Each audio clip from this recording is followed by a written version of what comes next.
Welcome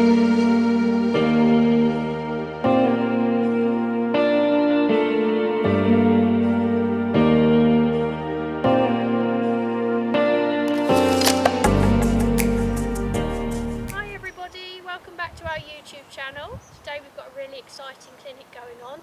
Just riding some horses before we start the clinic. And today the clinic's about bitting and some advice about bridle fitting as well. So I think you'll really enjoy that. So if you do enjoy it and you like the video, don't forget to give us the thumbs up and subscribe to our channel so we can keep making these videos for you. I take for granted, a lot of people say, what I feel is obvious.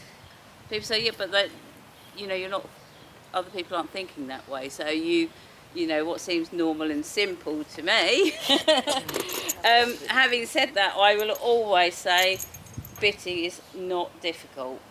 It is, I perhaps come at it slightly different. I'm a much more practical, hands-on. Yes, there are theory parts to it all, but to be honest with you, it's watching the horses and actually the response of the horse that will tell you whether I've got it right. If they're comfortable, and there's like body workers here and different people that have been around horses a long time, and I will even say that those that aren't horsey, particularly, or don't feel that they're terribly horsey, you can tell whether a horse is going more comfortably or not just by its mannerisms, can't you? And I think we can get really overcomplicated about looking for certain things. It's just a relaxation, and I always say to people, they say, well, I won't know anything, how will I know when it's better?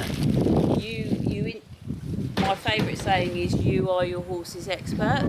I do believe that we should be looking at the head more, and again, some of the physios that I train to do what I do have said we should be looking at the head more, because as my friend here,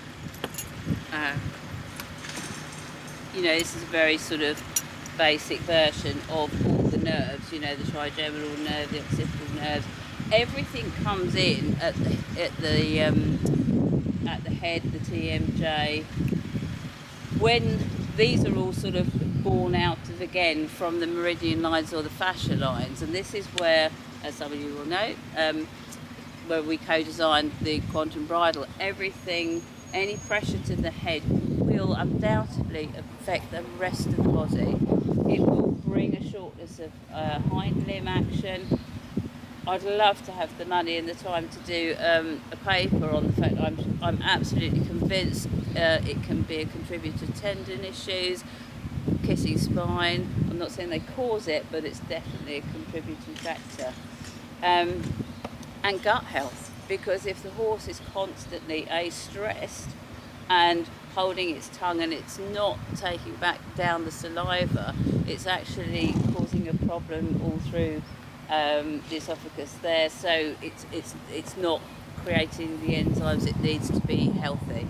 And some horses just get so jammed in their head and their necks, it's actually quite upsetting at times that they just close their eyes. I always say, give me a horse that will have a buckle and tell you to go forth and multiply, because actually that's the horse that's probably going to have longevity, and that's an important thing for me to say as well, that I bit with longevity in mind, because again, if the horse's body is relaxed and free flowing and the arc of the hop is moving as much as it can, and the shoulders are releasing, blah blah, it's got to be a healthier no, it's not raining. It's got to be a healthier option. If the tongue is an issue, and the most common one is for the horse to roll its tongue back into its jaw, and a couple of things that happens is, when the minute they roll their, because generally it's, horses' tongues are obviously quite thick. The bit we see is only here, which is that nice little slender bit, and then at the back you've got the big step at the back.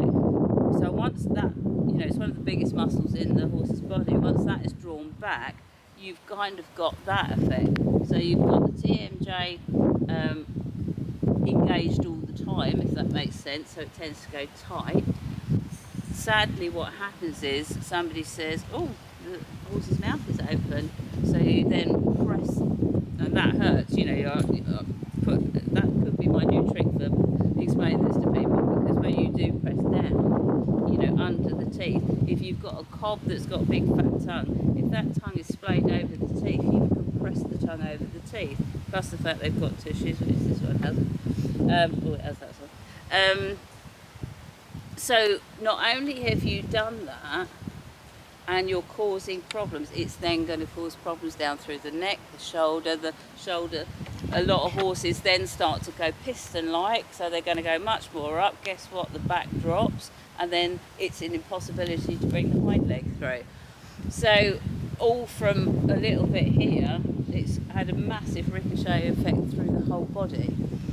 Okay. So with Highlight, she came in the Bombers, I want to say, I can't say it, Epileptical. Yeah, that's it. I can't yeah. say it. So it's a little tiny lozenge, more like football. Technical speak.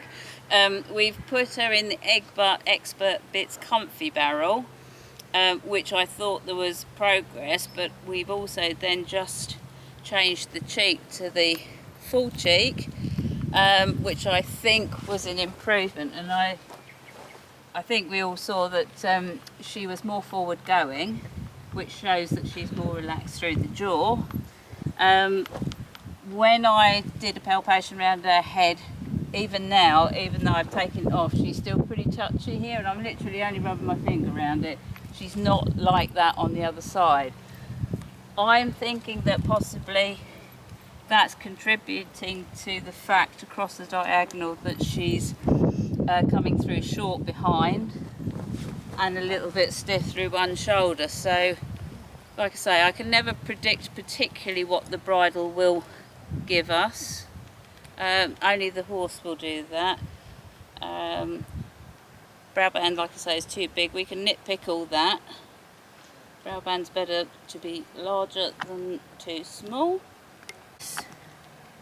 So there's no pressure, and you can see quite clearly how much space there is to the ear bulb, which was causing her a bit of a problem. Okay, let's get on and see.